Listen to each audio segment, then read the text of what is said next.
I wasn't going to do any more. Well, it's not really a weather update. It's just a kind of a, let's think about this for a second kind of thing.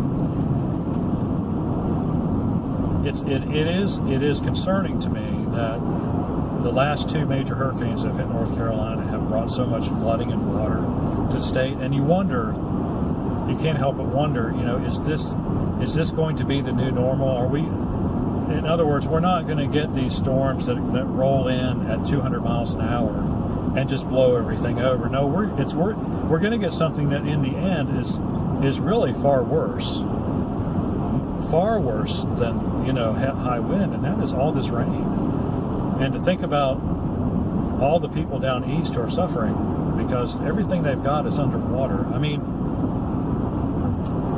I'm working on a garage in Durham, and there were some guys staying. The owner of the house whose garage I'm working on does Airbnb out of that house, or rents it out through Air. I'm not really familiar with Airbnb. I guess it's just where you can rent out a house or whatever, or a room, kind of informally. But anyway,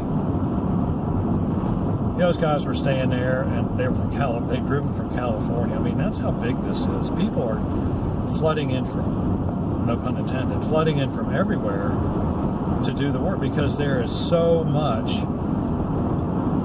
And I just wanted to relate the story to you.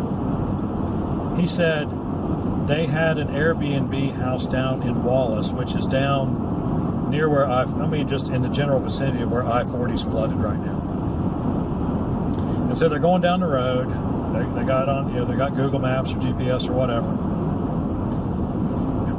And they get to a road and there's a barricade. And of course there's water. And there's a Coast Guard guy there.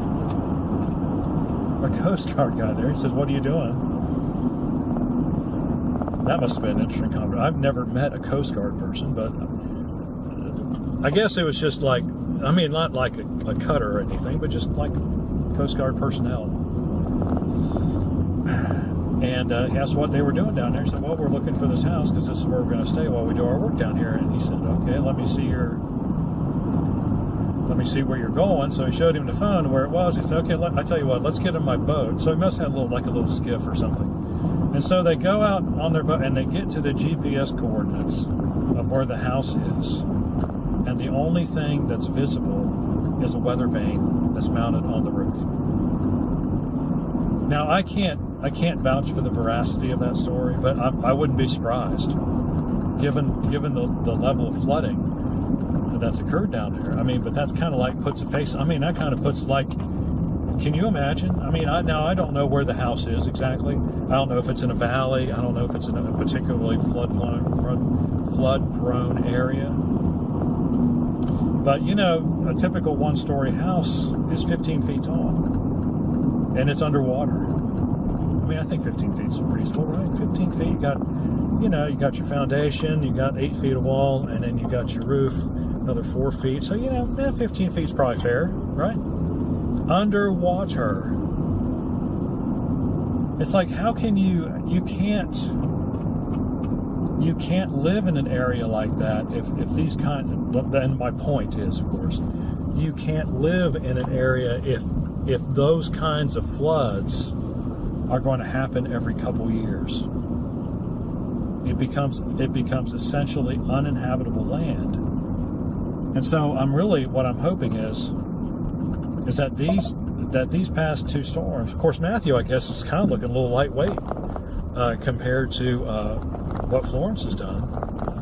But I'm just, that's what I'm hoping. This doesn't mean like this is like the new norm. That would really be awful. How do you deal with that? There's nothing you can do. I believe in climate change because climate changes. I don't believe in man-made climate change. Sorry. Too much politics and too much money involved for me to believe in that. But, looking at what's happened, and even if it's all true, what are you going to do? Seriously, are you going to just tell everybody to stop breathing and stop driving their cars and stop burning, oil for heat in the winter? Come on. There has to be, Yeah, I don't know the answer. I don't pretend to know the answer, but and I don't intend to get into a political debate with any. I just brought that up to bring it up, to tell you where I stood. But you know, if this is just like a natural cycle, which that's what I tend to believe. If this is just like a natural cycle of weather, of climate, that's going to be the new normal. Now we'll see, right? If we get another huge storm like this in the next couple years, then what? Then everybody, I think, if we get one in 2 years, I think everybody has to think hard. I think if this starts to be a recurring thing, then we have to really rethink everything about where people live. I mean, I think that'll fix itself more or less, but how do you deal with, you know, you're talking about the eastern quarter of the state being basically uninhabitable. I mean, it's not uninhabitable, but it's like if your building is going to get flooded every 2 years, what do you do? I mean, are we just going to build everything on stilts? I mean, that could be the way it goes. I don't know. I don't know the solution, but that's just my thoughts and reflections on the subject. If you have any questions or comments, please leave them in the section below. Like and subscribe. We appreciate when you do. We'll see you on the next video.